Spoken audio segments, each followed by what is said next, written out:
பக்தர்களுக்கு வணக்கம். ஸ்ரீ சீரடி சாயி சச்சரிதம். அத்தியாயம் 15.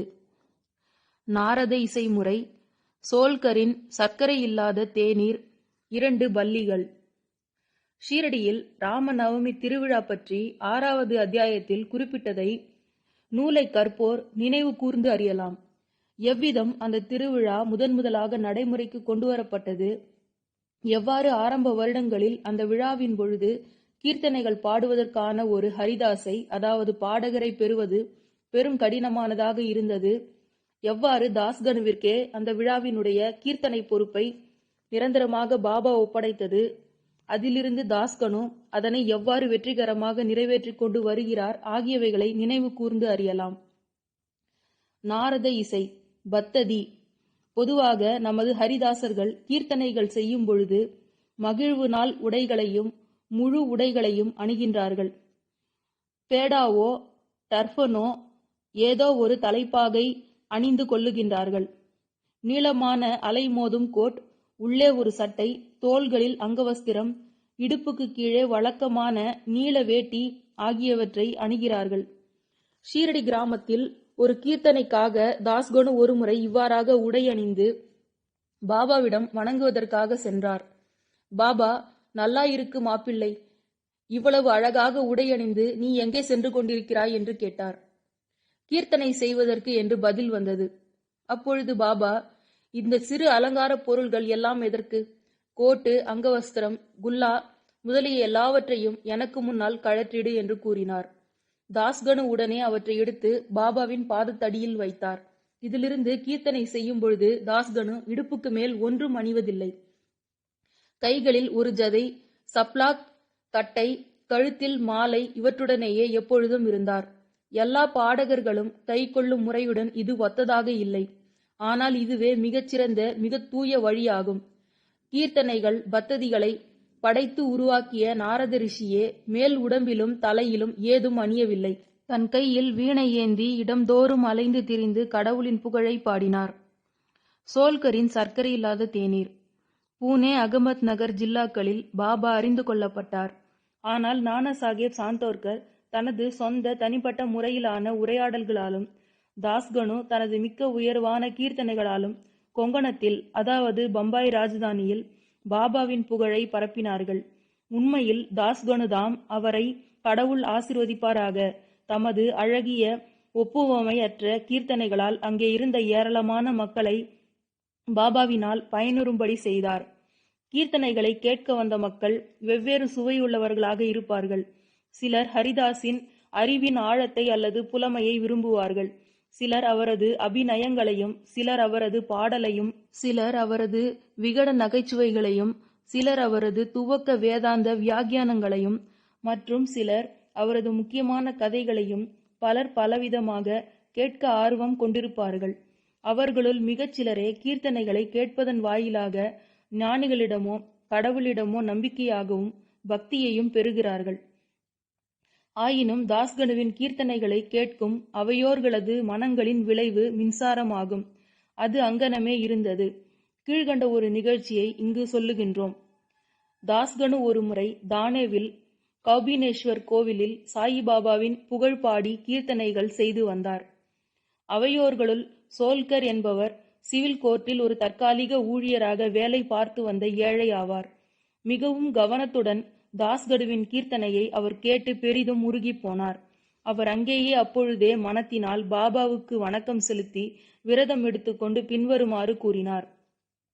பாபா, நான் என் குடும்பத்தை காப்பாற்ற இயலாத ஒரு ஏழை. தங்களது அருளால் நான் இலாக்காவிற்குரிய தேர்வில் வெற்றி பெற்று நிரந்தர உத்தியோகம் பெற்றால் ஷீரடிக்கு சென்று தங்கள் பாதங்களில் விழுந்து தங்கள் நாமத்தினால் கற்கண்டை விநியோகிப்பேன். இது நிறைவேறுவதற்குரிய நல்ல அதிர்ஷ்டம் இருந்ததால் சோல்கர் பரீட்சையில் வெற்றி பெறவே செய்தார்.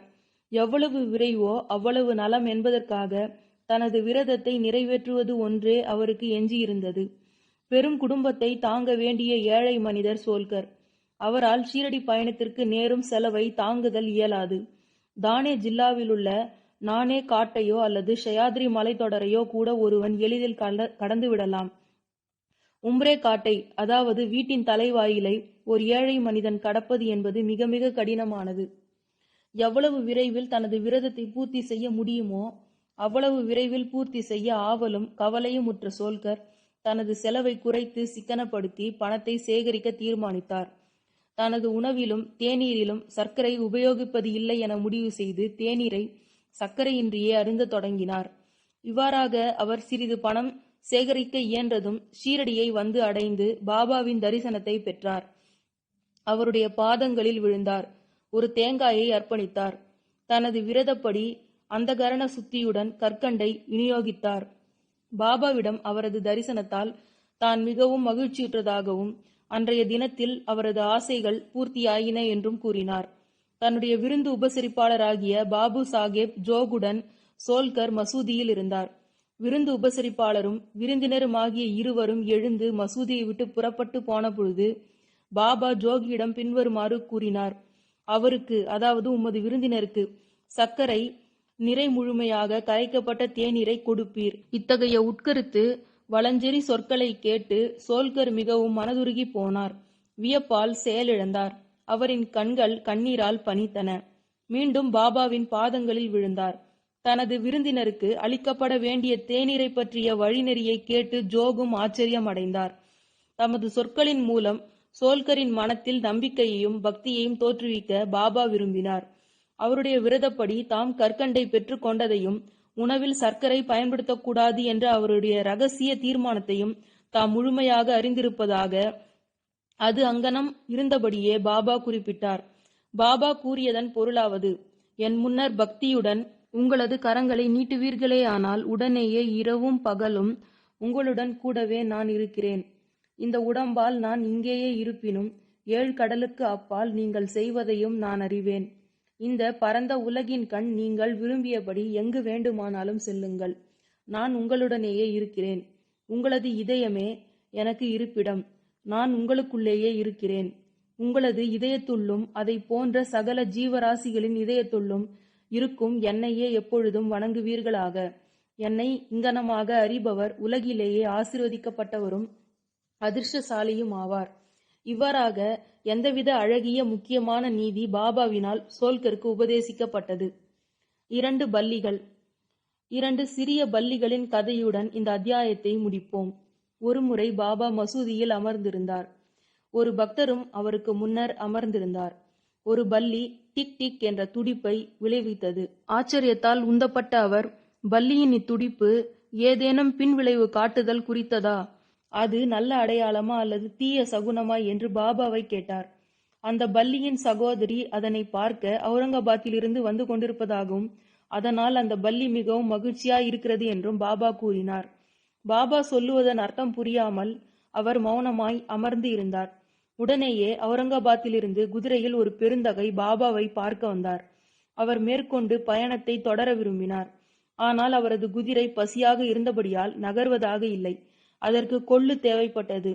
கொள்ளு கொண்டு வருவதற்காக தனது தோளில் இருந்து ஒரு பையை எடுத்தார். தூசியை போக்குவதற்காக தரையில் அடித்தார். அதிலிருந்து ஒரு பல்லி விழுந்தது. எல்லோர் முன்னிலையிலும் அது சுவரில் ஏறியது. கேள்வி கேட்ட பக்தரிடம் அந்த பல்லியை நன்றாக கவனிக்கும்படி பாபா கூறினார். அது உடனே தனது பெருமையான நடையுடன் தன் சகோதரியை நோக்கி சென்றது. நீண்ட காலத்திற்கு பின் இரண்டும் சந்தித்தன. ஒன்றையொன்று முத்தம் கொடுத்து கட்டி அணைத்துக் கொண்டன. சுற்றி சுற்றி ஓடி வந்து அன்பால் நடனமாடின. ஷீரடி எங்கே இருக்கிறது? அவுரங்காபாத் எங்கே இருக்கிறது? குதிரையில் இருந்த மனிதர் பல்லியுடன் எங்கனம் அவுரங்காபாத்தில் இருந்து வந்தார். 2 சகோதரிகள் சந்திக்கப் போவதை எங்கனம் பாபா முன்னாலேயே தீர்க்க தரிசனம் செய்தார். இவையெல்லாம் உண்மையிலேயே மிகவும் ஆச்சரியமானதும் பாபாவின் எங்கும் நிறை பேரறிவையும் அனைத்தையும் உணரும் ஆற்றலையும் மெய்ப்பிப்பதும் ஆகும். பிற சேர்க்கை. எவரொருவர் இந்த அத்தியாயத்தை பக்தியுடன் படிக்கிறாரோ அல்லது தினமும் கருத்தூன்றி பயில்கிறாரோ சத்குரு சாயிநாதரின் அருளால் அவரது அனைத்து ஆழ்துயர் நிலைகளும் அகற்றப்படும். எனவே சாயிபாபாவை பணிவோம். அனைவருக்கும் சாந்தி நிலவட்டும். நன்றி.